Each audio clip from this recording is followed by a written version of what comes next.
yaitu steril, membela citra buruk. Gambar yang buruk itu adalah salinan bergerak. Kualitasnya jelek, resolusinya di bawah standar. Saat dipercepat, kualitasnya memburuk.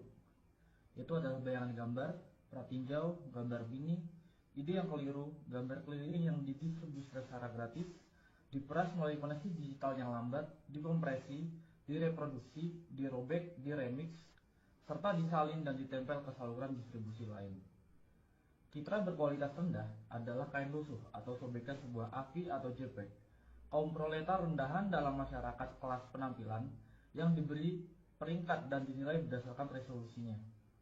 Citra berkualitas rendah telah diunggah, diunduh, dibagikan, diformat ulang, dan diedit ulang. Ini mengubah kualitas jadi aksesibilitas, nilai pameran jadi nilai kultus, film jadi klip, kontemplasi menjadi gangguan.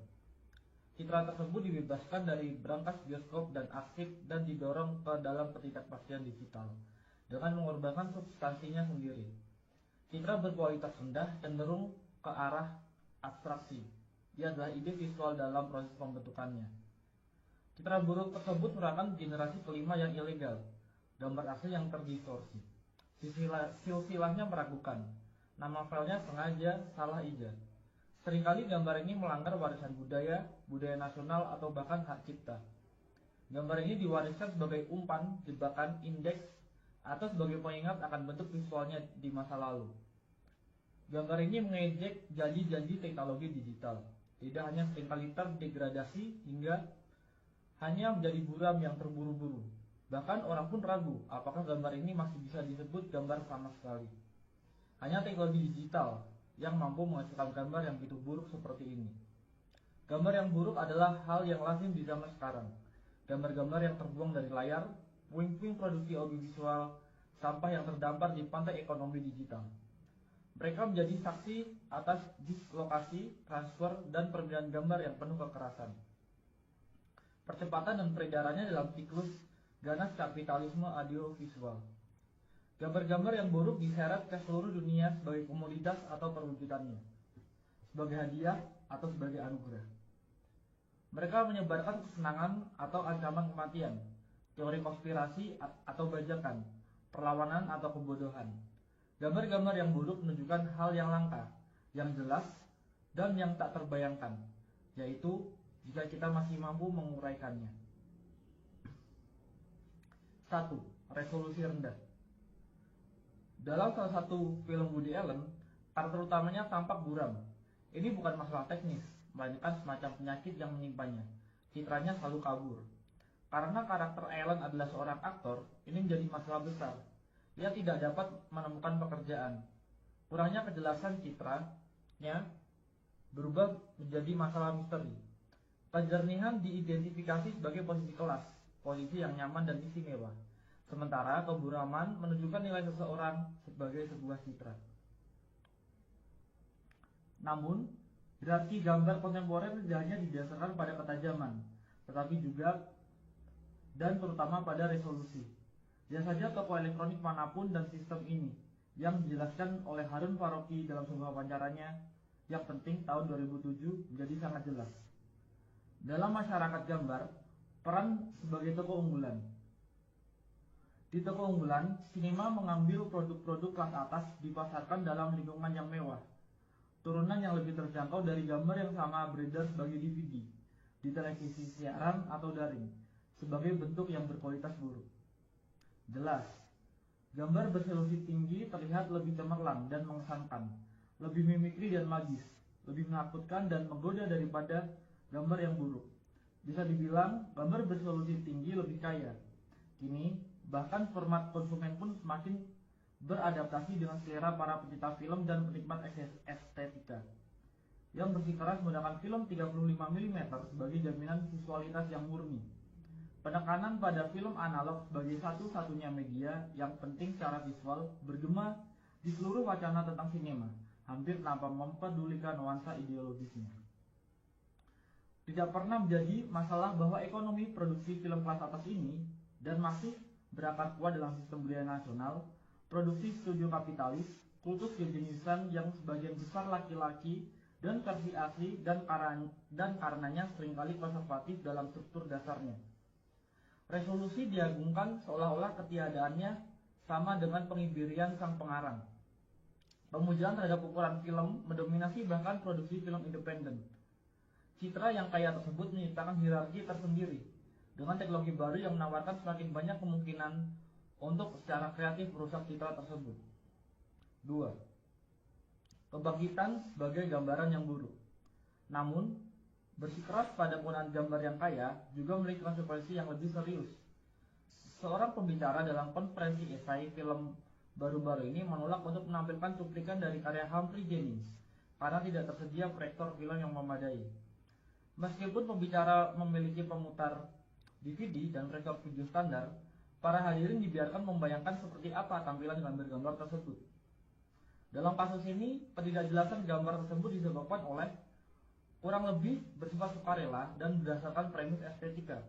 Tetapi hal ini menjadi padanan yang jauh lebih umum berdasarkan konsekuensi kebijakan neoliberal.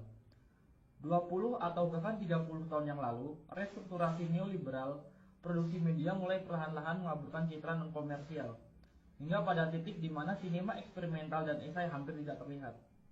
Karena jadi sangat mahal, biaya untuk terus memutar karya-karya ini di bioskop sangat mahal, sehingga dianggap terlalu marginal untuk ditayangkan di televisi.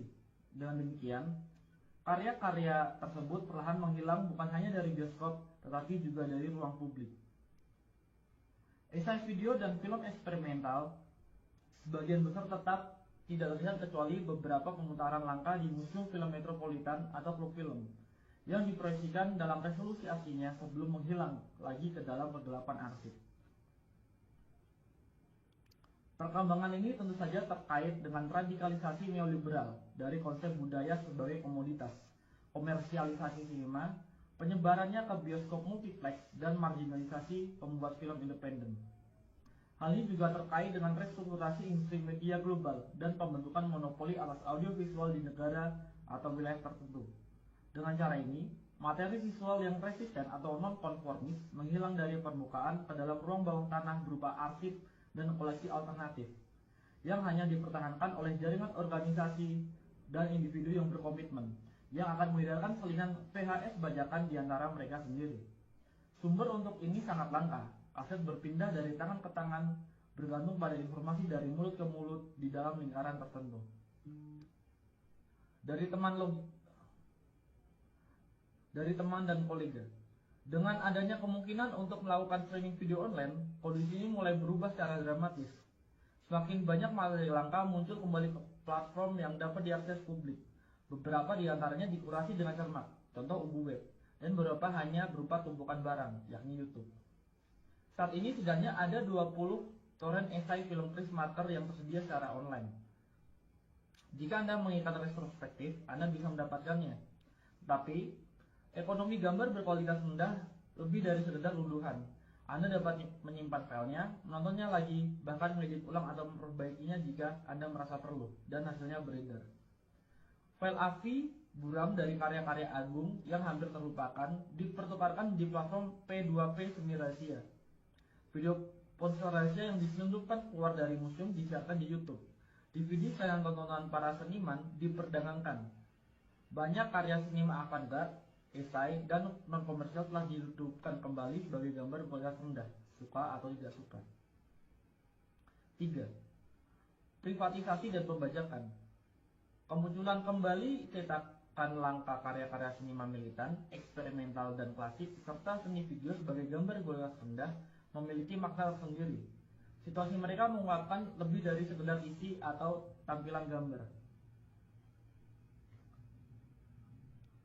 Hal ini juga mengungkapkan kondisi marginalisasi mereka, konstelasi kekuatan sosial yang menyebabkan peredaran mereka secara daring sebagai citra yang buruk. Gambar-gambar berkualitas buruk disebut berkualitas buruk karena tidak diberi nilai apapun dalam masyarakat kelas gambar. Statusnya sebagai gambar terlarang atau terdegradasi memberikan pengecualian dari kriteria tersebut. Kurangnya resolusi pada gambar-gambar tersebut membuktikan bahwa gambar-gambar itu telah dirampas dan dipindahkan. Jelas, Kondisi ini tidak hanya terkait dengan restrukturasi neoliberal produksi media dan teknologi digital, tetapi juga berkaitan dengan restrukturasi pasca sosialis dan pasca kolonial negara-negara bangsa, budaya mereka, dan arsip mereka. Sementara beberapa negara bangsa dibongkar atau runtuh, budaya dan tradisi baru diciptakan, dan sejarah baru dibangun. Hal ini jelas juga mempengaruhi arsip film dalam banyak kasus. Seluruh warisan cetakan film dibiarkan tanpa kerangka pendukung budaya nasionalnya, seperti yang pernah saya amati dalam kasus Museum Film di Sarajevo. Arsip nasional dapat menemukan kehidupan selanjutnya dalam bentuk toko penyewaan video. Sayang bajakan merembes keluar dari arsip tersebut melalui privatisasi yang tak terorganisir. Di sisi lain, bahkan perusahaan Inggris pun menjual isinya secara online dengan harga yang sangat tinggi. Seperti yang dicatat oleh Kurt Wieschun, citra buruk beredar sebagian karena kekosongan yang ditinggalkan oleh organisasi perfilman negara yang merasa terlalu sulit untuk beroperasi sebagai arsip 16 atau 35 mm atau untuk mempertahankan infrastruktur distribusi apapun di era kontemporer. Dari perspektif ini, citra buruk mengungkapkan penurunan dan degradasi esai film atau bahkan sinema eksperimental dan non-komersial apapun yang di banyak tempat dimungkinkan karena produksi budaya dianggap sebagai tugas negara. Privatisasi produksi media secara bertahap menjadi lebih penting daripada produksi media yang dikendalikan atau disponsori negara. Namun di sisi lain, privatisasi konten intelektual yang merajalela bersama dengan pemasaran online dan komodifikasi juga memungkinkan pembajakan dan pengambilalihan. Hal ini menimbulkan peredaran citra buruk. 4. Sinema yang tidak sempurna. Muncul citra yang buruk mengingatkan kita pada manifesto ketiga klasik untuk sinema yang tidak sempurna karya Juan Garcia Espinosa yang ditulis di Kuba pada tahun 1960-an. Espinosa berpendapat untuk sinema yang tidak sempurna karena menurutnya sinema yang sempurna secara teknis dan artistik mahir hampir selalu merupakan sinema reaksioner. Sinema yang tidak sempurna adalah sinema yang berupaya mengatasi pembagian kerja dalam masyarakat kelas. Ia menghubungkan seni dengan kehidupan dan sains, membuka perbedaan antara konsumen dan produsen, penonton dan pengarang. Ia bersikeras pada identitasnya sendiri. Ketidaksempurnaan populer tapi bukan konsumerisme dilakukan tanpa menjadi birokratis. Dalam manifestonya, Espinosa juga merefleksikan janji-janji media baru. Ia dengan jelas memprediksi bahwa perkembangan teknologi video akan membahayakan posisi elitis para pembuat film tradisional dan memungkinkan semacam produksi film massal, seni rakyat. Seperti ekonomi gambar yang buruk, sinema yang tidak sempurna mengurangi perbedaan antara penulis dan penonton serta menggabungkan kehidupan dan seni. Yang terpenting, visualitasnya sangat terkompromikan, buram, amatir, dan penuh artefak. Dalam beberapa hal, ekonomi citra yang buruk, hal ini sesuai dengan deskripsi sinema yang tidak sempurna. Sementara deskripsi sinema yang sempurna lebih mewakili konsep sinema sebagai tokoh unggulan. Namun, sinema yang tidak sempurna, yang nyata dan kontemporer, jauh lebih ambivalen dan afektif daripada antisipasi Espinosa. Di satu sisi, ekonomi gambar berkelas rendah dengan kemungkinan distribusi global yang langsung dan etika remix dan apropriasi memungkinkan partisipasi kelompok produsen yang jauh lebih besar daripada sebelumnya. Namun, ini tidak berarti bahwa peluang-peluang ini hanya digunakan untuk tujuan progresif. Ujar kebencian, spam, dan sampah lainnya juga menyebar melalui koneksi digital. Komunikasi digital juga telah menjadi salah satu pasar yang paling diperebutkan. Sebuah zona yang telah lama mengalami akumulasi modern baru yang berkelanjutan dan upaya privatisasi besar-besaran, dan sampai batas tertentu berhasil. Jaringan tempat beredarnya gambar-gambar buruk tersebut jadi platform bagi kepentingan bersama yang baru dan rapuh, sekaligus medan pertempuran bagi agenda komersil dan nasional. Jaringan tersebut memuat materi eksperimental dan artistik, tetapi juga sejumlah besar pornografi dan paranoia. Meskipun wilayah citra berkualitas rendah memungkinkan akses ke citra yang terpinggirkan, wilayah ini juga dipenuhi oleh teknik komodifikasi paling canggih. meskipun memungkinkan partisipasi aktif pengguna dalam pembuatan dan distribusi konten. Platform ini juga melibatkan mereka dalam produksi. Pengguna menjadi editor, kritikus, penerjemah, dan penulis bersama dari gambar-gambar berkualitas rendah. Dengan demikian, gambar yang buruk adalah gambar yang populer, gambar yang dibuat dan dilihat oleh banyak orang. Mereka mengekspresikan semua kontradiksi dari kerumunan kontemporer, oportunisme, narsisme, keinginan akan otonomi dan kreasi, ketidakmampuan untuk fokus atau mengambil keputusan, kesiapan konstan untuk melanggar dan sekaligus tunduk. Secara keseluruhan, citra-citra buruk tersebut menyajikan gambaran sekilas tentang kondisi afektif kerumunan, neurosis, paranoia, dan ketakutan, serta keinginan akan intensitas, kesenangan, dan pengalihan perhatian. Kondisi citra-citra tersebut ini bukan hanya tentang transfer dan pemformatan ulang yang tak terhitung jumlahnya, tapi juga tentang banyaknya orang yang cukup peduli untuk mengkonversinya berulang kali, menambahkan subtitle, mengedit ulang, dan mengunggahnya. Dalam konteks ini, mungkin kita perlu mendefinisikan ulang nilai sebuah gambar, atau lebih tepatnya menciptakan perspektif baru untuknya. Terlepas dari resolusi dan nilai tukar, kita dapat membayangkan bentuk nilai lain yang didefinisikan oleh kecepatan, intensitas, dan penyebaran. Gambar yang buruk adalah buruk karena sangat terkompresi dan menyebar dengan cepat. Gambar tersebut kehilangan materi dan memperoleh kecepatan. Tetapi gambar tersebut juga mengekspresikan kondisi dematerialisasi yang tidak hanya dimiliki oleh warisan seni konseptual, tetapi terutama oleh mode produksi semiotik kapital, seperti yang dijelaskan oleh Felix Guattari, mendukung penciptaan dan penyebaran paket data yang ringkas dan fleksibel yang sangat diintegrasikan ke dalam kombinasi dan rangkaian yang semakin baru. Penyederhanaan konten visual ini, konsep yang sedang terbentuk dari gambar, menempatkan dalam suatu perubahan informasi umum dalam ekonomi pengetahuan yang berbagai gambar dan keterangannya keluar dari konteks ke dalam pusaran deteritorialisasi kapitalis permanen. Sejarah seni konseptual menggambarkan hal ini dematerialisasi objek seni, pertama-tama sebagai gerakan perlawanan terhadap nilai fetishisme visibilitas. Namun kemudian, objek seni yang telah didematerialisasi ternyata sangat cocok dengan semiotisasi kapital, dan dengan demikian, dengan arti tertentu, pergeseran konseptual citra buruk. Dalam kapitalisme, citra buruk juga mengalami ketegangan serupa. Di satu sisi, ia beroperasi melawan nilai fetishisme resolusi tinggi. Di sisi lain, justru nilai mengapa ia akhirnya terintegrasi sempurna ke dalam kapitalisme informasi yang berkembang pesat pada rentang perhatian yang terkompresi, pada kesan daripada impresi, pada intensitas daripada kontemplasi, pada pratinjau daripada pemutaran.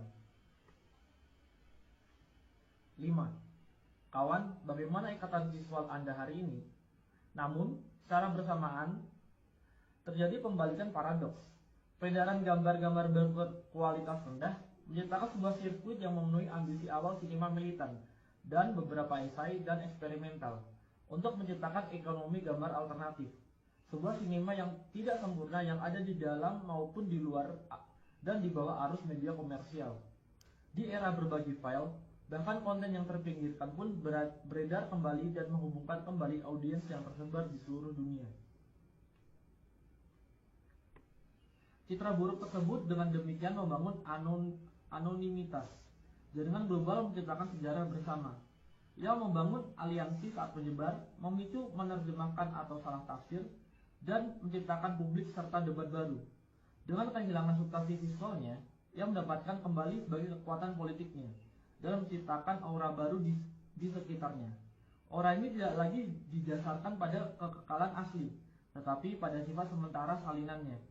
Ia tidak lagi berlabuh ke dalam ruang publik klasik yang dimediasi dan didukung oleh kerangka negara bangsa atau korporasi, tetapi mengambang di permukaan kumpulan data yang sementara dan meragukan. Dengan terlepas dari kasanah perfilman konvensional, karya ini terdorong ke layar-layar baru dan sementara yang dirangkai oleh keinginan para penonton yang tersebar. Oleh karena itu, peredaran gambar-gambar yang buruk menciptakan ikatan visual. Demikian juga Vertov pernah menyebutnya. Ikatan visual ini menurut Vertov dimaksudkan untuk menghubungkan para pekerja di seluruh dunia satu sama lain. Ia membayangkan semacam bahasa adamik visual komunis yang tidak hanya dapat memberi informasi atau menghibur, tapi juga mengorganisir para penontonnya. Dalam arti tertentu, mimpinya telah menjadi kenyataan, meskipun sebagian besar di bawah kekuasaan kapitalisme informasi global yang audiensnya terhubung hampir secara fisik melalui kegembiraan bersama keselarasan afektif dan kecemasan. Namun, ada juga peredaran dan produksi gambar berkualitas rendah yang dihasilkan oleh kamera ponsel, komputer rumahan, dan bentuk distribusi yang tidak konvensional. Koleksi optiknya, penyusunan kolektif sebagai file atau sirkuit distribusi akan rumput, mengungkapkan hubungan yang tidak menentu dan kebetulan antara para produsen dimanapun yang secara bersamaan membentuk audiens yang tersebar. Peredaran gambar-gambar berkualitas buruk memicu baik jalur perakitan media kapitalis maupun ekonomi audiovisual alternatif. Selain banyak kebingungan dan keheranan, hal ini juga berpotensi menciptakan gerakan pemikiran dan pengaruh yang mengganggu. Peredaran gambar berkualitas rendah dengan demikian memulai babak lain dalam dianologi histori sirkuit informasi nonkonformis, ikatan visual verter, pedagogi pekerja internasionalis yang dijelaskan oleh Peter Weiss dalam The Aesthetic of Resistance, sirkuit sinema ketiga, dan trikontinentalisme, pembuatan film dan pemikirnya yang tidak berpihak.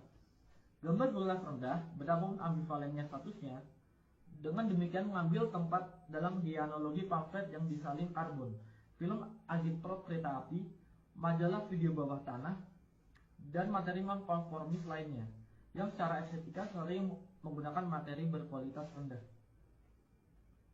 Selain itu, hal ini juga mengaktualisasikan kembali banyak gagasan historis yang terkait dengan sirkuit-sirkuit ini, antara lain gagasan Vespa tentang ikatan visual. Bayangkan seseorang di masa lalu dengan baret bertanya kepada Anda, "Kawan, apa ikatan visual Anda hari ini?" Anda mungkin menjawab, "Ini adalah tautan ke masa kini." 6. Sekarang. Citra buruk tersebut mewujudkan nasib setelah kematian banyak mahakarya sinema dan seni video di masa lalu. Karya-karya tersebut telah diusir dari surga terlindungi yang tampaknya pernah menjadi milik sinema.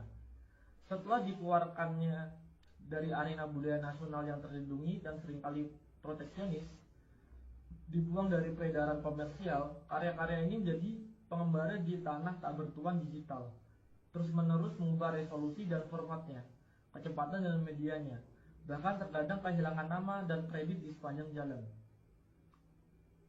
Sekarang banyak dari karya-karya ini kembali sebagai gambar yang buruk, saya akui. Tentu saja orang bisa berpendapat bahwa ini bukanlah yang asli, tetapi kemudian, tolong siapapun, tunjukkan kepada saya yang asli. Citra buruk tersebut bukan lagi tentang hal yang sebenarnya yang asli dan orisinal. Sebaliknya, ini tentang kondisi eksistensinya yang nyata, tentang sirkulasi kerumunan, penyebaran digital, temporalitas yang terpecah-pecah dan fleksibel. Ini tentang pembangkangan dan mengappropriation, sama seperti tentang konformisme dan eksploitasi. Singkatnya, ini tentang realitas.